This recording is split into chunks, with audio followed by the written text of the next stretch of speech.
can have a little bit of fun beyond the shows. Tone down, you know, a little bit with the hair. I got a haircut. The mullet's gone. Thank you, Mary, for noticing. It looks very nice, CJ. Thank you. You know, I saw Zeke J. Bush at the last North Alton Godfrey meeting, and I just knew he wanted. He was like, "What do I say here?" You know, I'm ready this time. Beth Phillips in studio today. How are we, Beth? Nervous. I have that impression on I me. told her, I said, don't be nervous, don't be nervous. A, you know exactly what you're talking about, and you're so good at what you do, and B, CJ makes it super easy. Well, we were talking, Beth, and Mary and I have said before, Hayner's success comes with the support staff and folks like yourself that are doing some amazing work in the library. And I had Lacey McDonald on the show last Thursday, and we got a chance to brag a little bit more about genealogy because it really is a really big reward for us and such a big incentive and amenity in the community to really track our roots from our local institutions without, you know, maybe doing the 23andMe and all that comes with it. It's amazing to have this. And it's free. And it's free. Yes. Well, how long have you been in the genealogy department? I started here in 2009. Wow. So I've been working in there. So you've been able to see the digitization yes. process. Oh, yes. I started doing family history in 1979. Everything was paper. You wrote everything down. You went to cemeteries to find out where people were buried and when they were born and died. Or you wrote to courthouses to get records. Now you can find everything, not everything, but there's a lot online. So people don't have to do all that traveling now. Well, what I thought was really fun, unique is, this was years ago, but my parents have an old family tree in their closet. It's one that my cousin made, but it's a big, just, I mean, I hate to use the term, it's a monster. I mean, it's kind of intimidating. You open that sucker up and you're like, where do you start? And with the new technology, has it been just so much more efficient to really get the answers to the folks? Oh, yes, most definitely. Anyone can get online, learn how to navigate the websites, and find information about their ancestors. And it just grows. It's amazing. People just feel like they want to know something about where they come from, who their people were.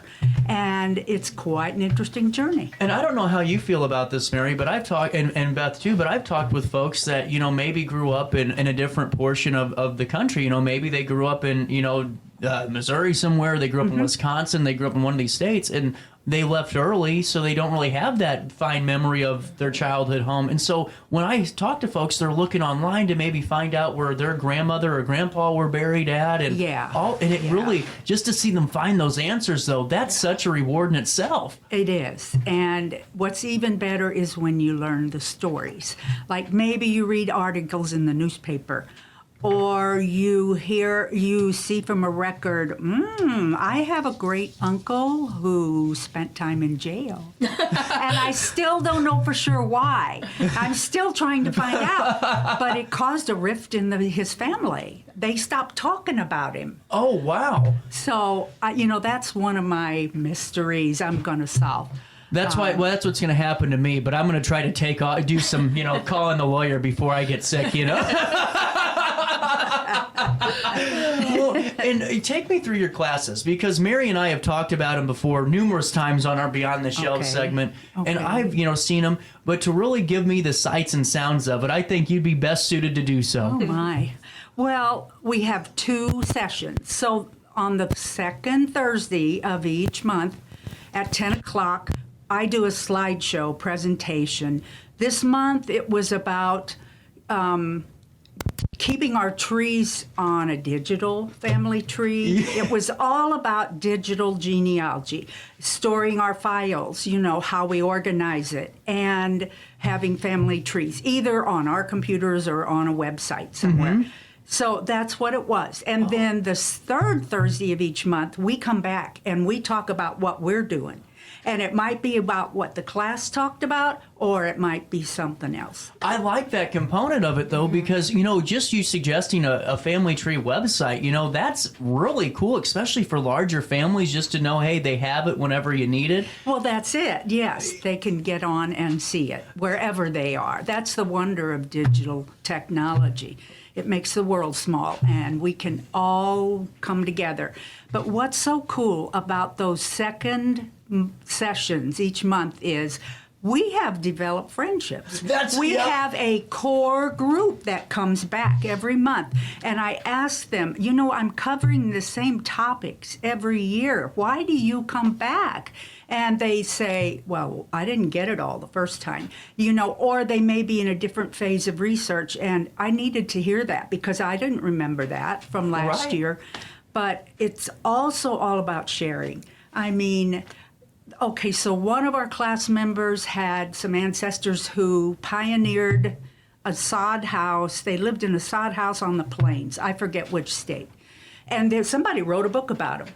Okay, so you've got that. I have ancestors who came, well, my earliest ancestor that I know about came to Pennsylvania in the 1700s. And he was part of this group of Mennonites, which is a religious group. Yeah. They came together. And he was a minister. It's so interesting to see how the immigrants often came in groups. They would send word back home, and more people would come. These people moved from one state to another, but they kept in touch with letters. It's just amazing to see how it all works. And on top of that, too, and Beth, you'd know a lot more about this than I do, but just from, some of the things that I've done just talking to folks, it seems like this area, especially here in Alton and that Midwest region, became a true melting pot because when folks came in, they would go maybe to Michigan or they'd come down to St. Louis and they'd split. Or is that the case? It is. Yes. I'm glad I was right. I was kind of nervous saying that in front of an expert here. I was kind of nervous. Well, I think a lot of communities were melting pots. I mean, in Alton, you had the Irish Catholics, you had the Germans came, built up Ridge Street. They were Catholic, they were evangelical, they were different church groups. Churches were really vital in the early years partly because people were required in the earliest times to be members, but it was how the communities functioned, and they stayed in their groups for a while. But as the kids came along and the grandkids, they became my boss at St. Luke's Hospital. I used to work there years ago. His parents came from Greece. Okay, they came over. Their marriage had been arranged by their parents. So they came here, but at different times, because he came first. He had to get himself established. And then when he wrote home and said, I can support a family, send my wife, then they sent her. So, and then they tried to arrange the marriages of their kids. My boss, and he said, didn't work. We were too Americanized. You see how Not happening. Yeah, and so it's like gradually the people assimilated into the society around them. But they hung together for a while because they knew each other and they had their ways in Europe. I was thinking about the people, some of my ancestors lived in Europe. The Mennonites were persecuted a lot in Europe because they weren't the official religion. Those upstarts, they just had their own ideas about everything. And so they came here partly for religious freedom, partly for economic chances for their children especially. And so they lived in villages, but the men farmed the land outside of the villages. Well, when they came here, they bought land with the homes on them. So those women in those societies weren't next to each other in town anymore. They couldn't lean on each other and talk near as much as they did in Europe. It was always a big adjustment for these pioneers, for these immigrants. It's so interesting to learn and realize, we struggle in our lives. We all have adversity. We all have problems. So did they. Yeah, right. Wow, just different. The conditions were different. So they lost children with communicable diseases. There were no antibiotics in the 1800s, the 1700s. So their situations were different. But they were still people just like us. Some of them handled it well. Some of them didn't. A lot of them struggled, but they persevered. Well, and I bet too, and you were hit on such a great point, because I'm sure, as you're doing that additional conversation, that additional class, and you have that networking and kind of let's talk about what we're working on. Yes. I'm sure a lot of great ideas are spawned just in that room of new things to try. We do. We ask questions, and usually somebody's got an answer, or they know this place to look. It's, in fact, a couple of people have found out they're distantly related. They never knew each other before. Well, you haven't had any long-lost brothers or sisters yet, have Not you? that, no. What I think's really unique about just hearing a little bit more about coming into the United States and immigrating is also just kind of how it lays out in Alton, because in Alton we had McClure Street, and you had a lot of the Italian, maybe Hispanic population, and then how it splits in Alton kind of is like the national level where you had pockets. It's really cool to see that correlation. It's pretty much everywhere, whether it's rural or cities. Wow. Yeah, it's interesting. I can see why you're having some good feedback here, Mary. And it's awesome because we have so many resources. You come in and you don't know where to start, and Beth and Pam and Renee and George and Lacey and everybody, Eliana that work there, they can get you started, and they know the resources. I mean, so much better than I do. Somebody will say, "Do you have them?" Like, call Beth. Beth will tell you. Beth will tell you. And that's how you have a great team, because you don't have to feel like, oh, I better Google this now, or I better type it into our search system. Right. Yeah, they're just so good, and we have so many resources. We do have and non-digital. Yes. So, yeah. And some of our resources are on the shelves. We have the city directories. I mean, lots of people come in. Sometimes it's people researching their homes. Yeah. Because they want to find out when it was built, who's lived there, that kind of thing.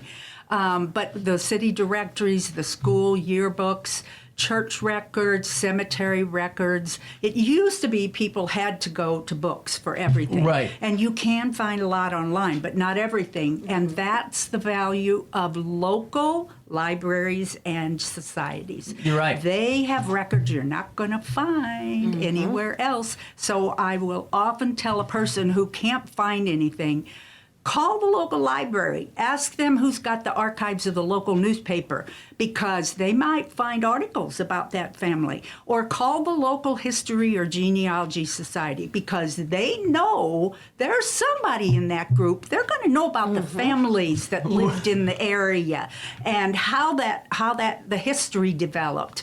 That's why we're still valuable. Right. Well, and so two questions before we take a break and get to the rest of the meat of the conversation. And number one is this: if I call you and because Mary's going to say, "Hey, CJ, great, thanks for calling me. Call Beth." Okay, so I call Beth. Beth. I say, "Beth, right. I've never done this before. I don't know where to start." What's that initial conversation look like, in case anyone at home is curious and is kind of nervous about making that jump? Okay. What they need to do first is find out first of all, what do they know? That means look around at home. Are there any papers, items, anything having to do with their ancestors? Do they have medals that their grandpa got in war? Are there some old marriage certificates laying around? Is there a family Bible somewhere that has a whole bunch of people listed in the middle section? Just find out, and then write it down or have it there for them to use. Then check with all the people in the family. Start with the older folks. They're going to die off before. You do not know how many of us regret that we did not talk to Grandpa or Aunt and Uncle so-and-so to find out, where did you guys live? Tell us about what this was like. You're right. And so you're right. That's why I said that. No, you're 100%. And then check with the cousins too, because sometimes things are passed down to your parents' brother's family, So find out what you know. Then when you meet with me, I'll say, okay, this is how we chart it. This is how we start. We start with you, and then your parents and your grandparents, and you can chart it, and what that does is just help you see it. And then you figure out, who do you want to learn about next? And then when you figure that out, then I will show you places online, or if we have records in the back, that will help you learn about that ancestor. There's a multitude of websites. It's not just Ancestry. The library does have Ancestry on our computers, so people don't have to pay for it. They can come in and use it. That's huge. But we know all the other resources too, free ones that they can go to. We have Fold 3, which is great for military, U.S. military records. But then we can point them to the free websites like Find a Grave, where you find a lot of information, not just about where people are buried, but a lot of times the people who submit that information know about the family. They'll put an obituary online, or they'll list who the other family members are, or put even one person I read, and this is a little unusual, but she wrote the story of how she visited the church in England where this person went to church and was buried during the plague. Oh, wow. And she told the story of how she went to the church and they showed her around. They showed her outside the grave, the grassy area where everyone was buried, because the plague, they died so quickly. There was no time to do anything but put them in mass graves. Wow. And so, but the people in the church had made this big board where they named all the people that they buried.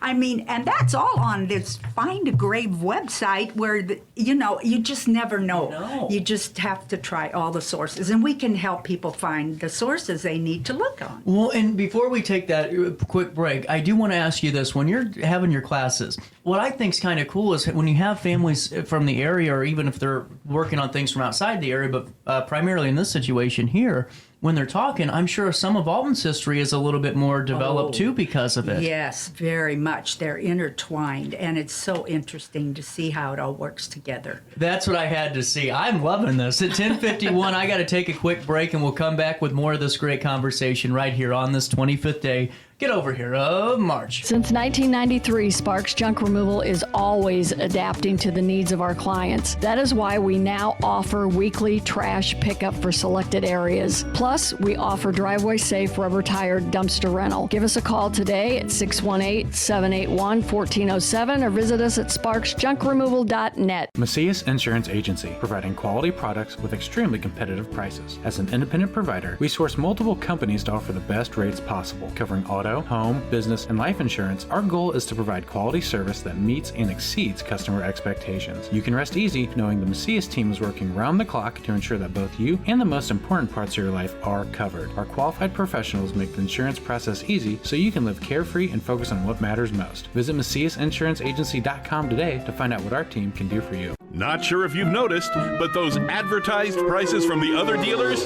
are just a bunch of blah, blah, blah. At Roberts Motors, the advertised price is the price you pay. And that, my friend, is great news for you.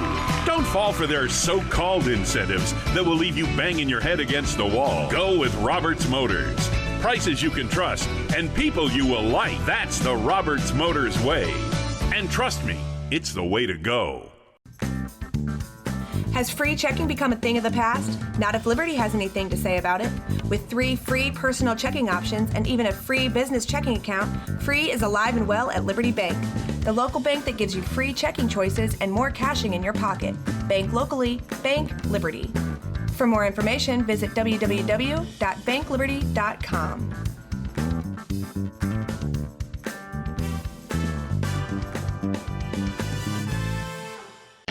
RiverBender Radio has built 3 great new stations just for you in the Riverbend. The Eagle, the Riverbend's classic rock station. The Bridge, hit music for the Riverbend. And The River, today's country, and all your favorites. Check them out today at RiverBenderRadio.com. Welcome back to our daily show. Here's CJ.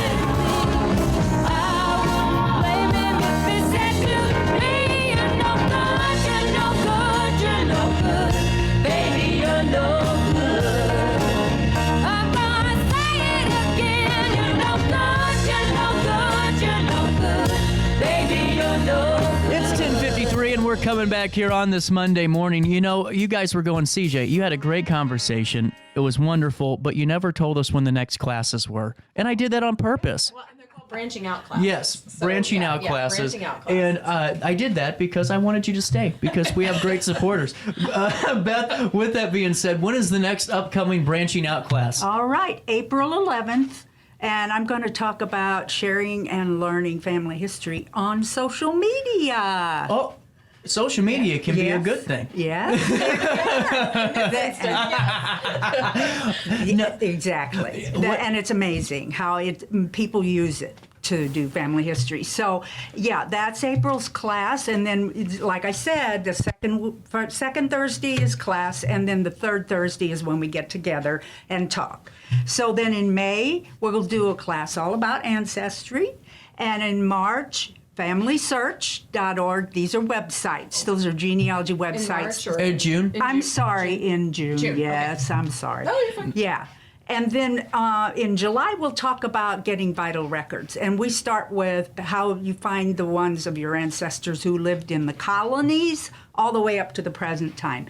August, it's property research. Ooh. September, Yeah, no kidding. immigration and naturalization. And in October, cemetery records. November. timing.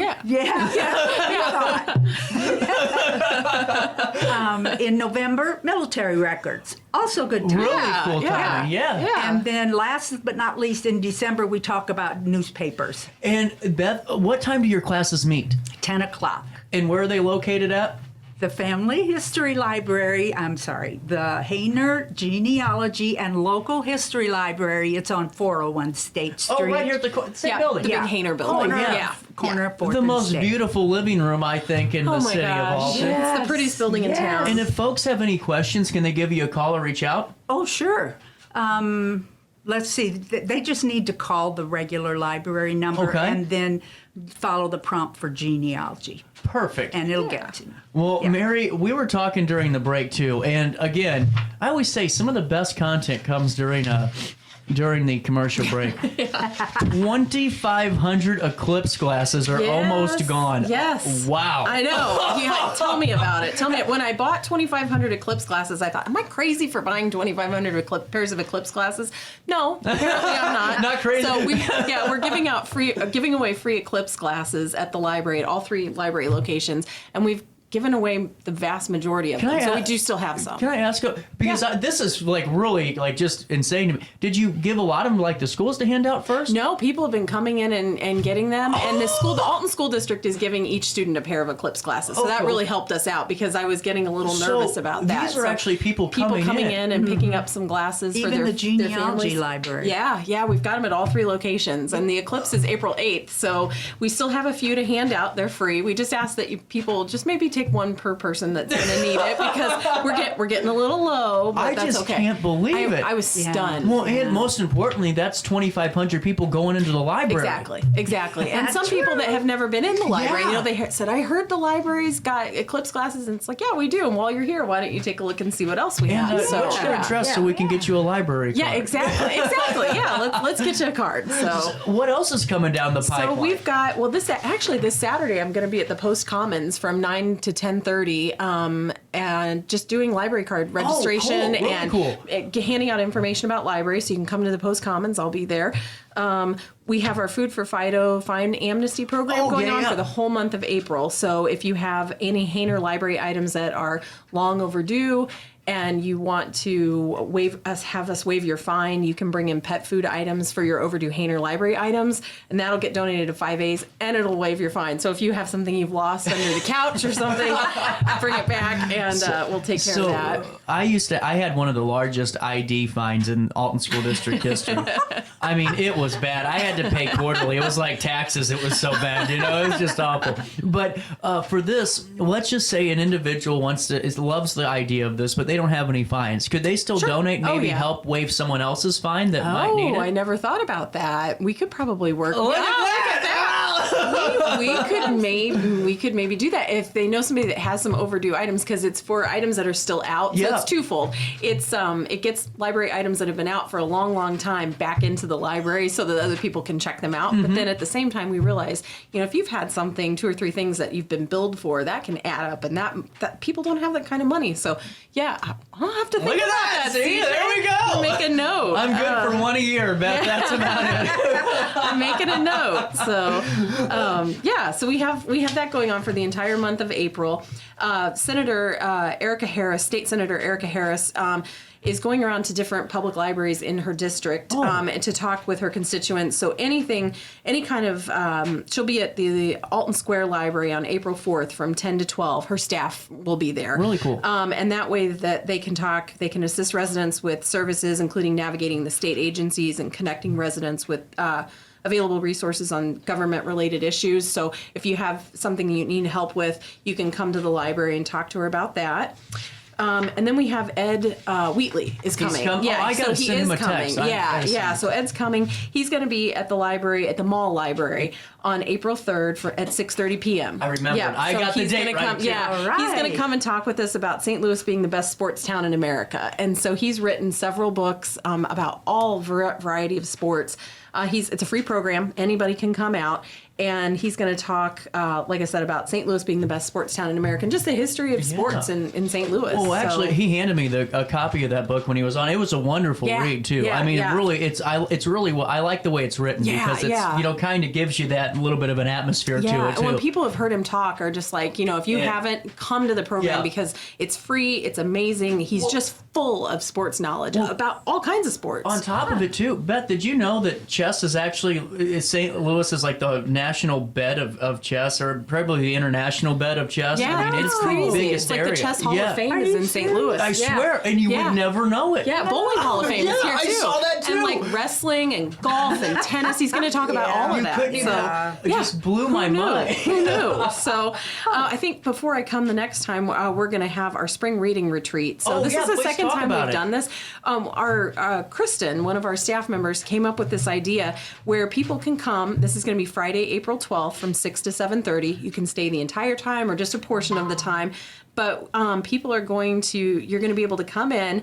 You're going to be able to have some lemonade, make a fruit kebab, make your own decorated pressed flower jar, and then just talk about books while you're doing it. Like, hey, what do you like to read? What are you reading? Here's what I read. I like that we'll a lot. have a bunch of books out for people to choose from. You can bring your own book. You can hang off in the corner if you want and just read and not participate with the group. If you're more an introvert, you can just, we've got all kinds of, it's just a way for people to get to the library and just hang out for an hour and a half. Another question for a friend. Yeah. What's a pressed flower jar? So I've not made one before. I'm not very crafty. Neither am I. But we're gonna have like mason jars with preserved flowers that you can kind of decorate with, like, I think it's like decoupage. Oh, really cool. Yeah. Maybe you could put a candle in there if you want to, or use it for storage. Yeah, it's just a way for people to get together and chat. So we're gonna have that, and then we have our X's and So's crafting program.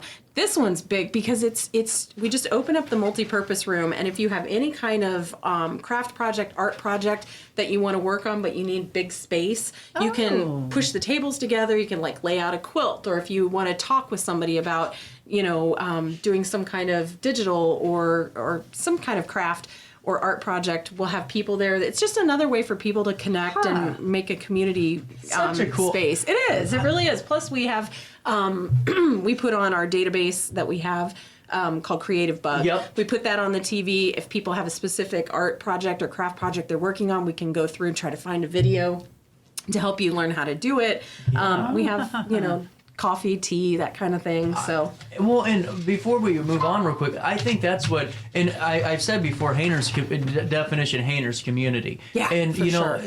What I think you guys do so much better, because everyone does some really cool things in the Illinois Heartland Library systems. Oh, yeah. But what I think you guys tackle is every aspect of your community in which you serve, because we're made up of crafters, artists, historians, and readers, writers, and teenagers. You make it to where it's something for everybody. Yeah. If they want to come in the doors, you're going to feel welcomed, and something's going to be there for you. Yeah, really cool. I go to once a quarter to the adult education program at Lewis and Clark College at the Scott Bibb Center, and I talked to the students that are enrolled in that.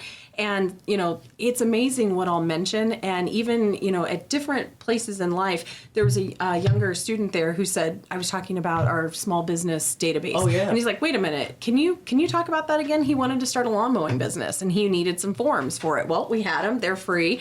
Just go online and get them. And so there's just always something for somebody. And that's the thing. We're always trying to keep our ears open and see what people are interested in and then respond to that and have something for someone. So really cool. Yeah. And yeah. is there anything else coming down? Just two other things. If you can't get to the library, we have a program called Illinois Libraries Presents. And this is a really cool thing that libraries in Illinois have come together, formed a group where we're able to have bigger names. So Temple Grandin, I know Dr. Temple Grandin, a lot of people know her. She is going to be presenting a program online. You can go to our website, HaynerLibrary.org, and go to the community or the events calendar, and you can find it, and there'll be a link for the program. She is a pretty so she's figure. going to be talking about the hidden gifts of visual thinkers, and that's Wednesday, April 3rd at 7 o'clock p.m. So that's online, so you can do that from home, or you can come to the library. If you don't have access to the internet, you can come to the library, bring your headphones. We'll get you logged in. You can just plug your headphones in and listen to the program Really from cool. a library computer. Yeah, Too. really cool. And then we also have one program starting for the entire month of April. It's an adult spring scavenger hunt. Oh, and so yes, so patrons 18 and older can stop by the library. We'll be giving you the clues and things to look for. You can receive a raffle ticket for each item that you find in the scavenger hunt, and the scavenger hunt takes you all around town. So it's to become like, so that everybody can kind of feel like a community and go out and see what we have in the community. And then also, if somebody sees you walking around a specific site, which I'm not going to give away where they are, but say, what are you doing here? Oh, I'm doing Hayner Library's adult, spring scavenger hunt. And then people start talking about the library. It's a way to connect people. Yes. But we have, so for each place that you find, you can get a ticket for a drawing, and we have some grand prizes that are pretty cool. We've got a heavy-duty portable folding chair with a side table and pocket, some Good Grips, OXO Good Grips 5-piece grilling tool set and grill light, and then a coffee and dessert gift card bouquet with $15 gift cards to the Post Commons, Mava's, Germania, the Cookie Factory, and Luciana's. So you better stay off that scavenger hunt trail right now. It's CJ's. He's going to win it all. Well, it's just been, I was so glad that we had Beth on today, Me Mary, too. and to get Me to know too. a little bit more about genealogy, and Yeah. of course to always touch base with all the great things that Hayner Library does. And guess what? We'll do it again next Monday. If I can just real quick, everything that we talked about today, because I know we talk about these things so quickly. For sure. Everything, just go onto our website, HaynerLibrary.org, and it's either going to be on the main page or on the events calendar. Easy to find it. Absolutely. And we'll keep you posted whenever we do the write-up on this great conversation, too. With that being said, time for us to go. Oh, well, sorry, boss, I'm a little late. 11:06, I'll see you tomorrow for more of our daily show. On that note, enjoy your Monday, grab your umbrella, maybe a towboat, and we'll try to do it again. On that note, have a great day. Try your best to stay out of jail. He said it would.